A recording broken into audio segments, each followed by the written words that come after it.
and round, and you have control where that horse is placing his feet. And it doesn't matter whether it's in there or out here. I want that control.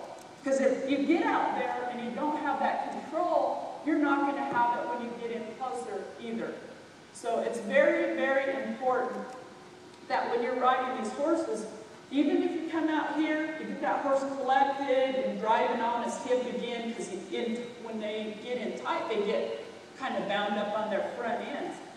You still need a nice round circle. And you just need to be in control of it. So this is what I was wanting on this mare right here. I want her to stay nice and round and follow her face and look for that release and not be floating off of her turns. If I need to move it over, I will. If I need to move her in, I will. I still keep that direction going, but I'll ride, like say, if she's floating out with her rib cage too far, like she's floating over to here, I'll block her off here. And by blocking her off, I might just barely lift my outside rein and put a little leg pressure in with it. Or I might just put a little outside leg pressure, but I'm going to keep that direction with that inside rein.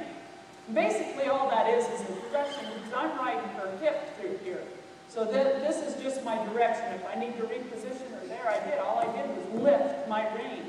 And you guys, the lifting of the rein means that you're going to change something. That's that horse's big yellow light, that something's coming. So if I lift my reins, it'll set them, but they know I'm going to change something. So they get ready for it if I lift that rein.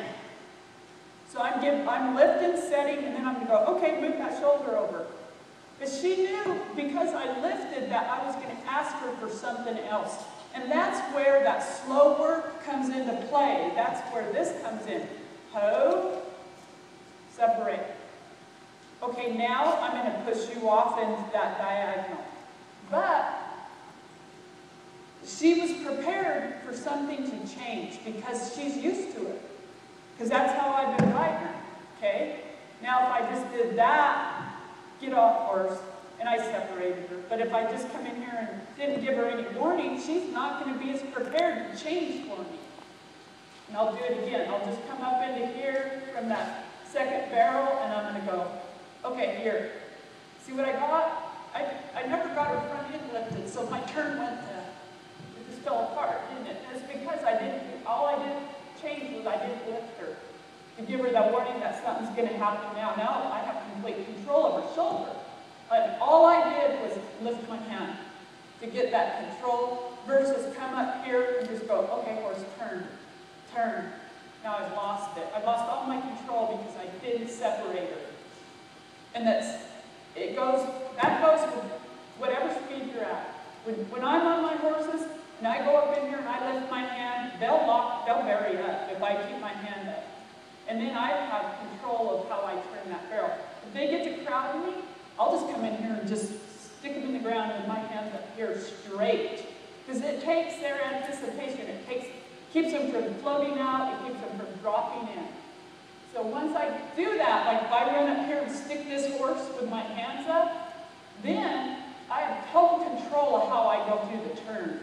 But my horse has stood up. I don't have to change my horse's position to go forward. I can go forward from this position. And then I can go however I want. Very nice, very nice, very nice, very nice.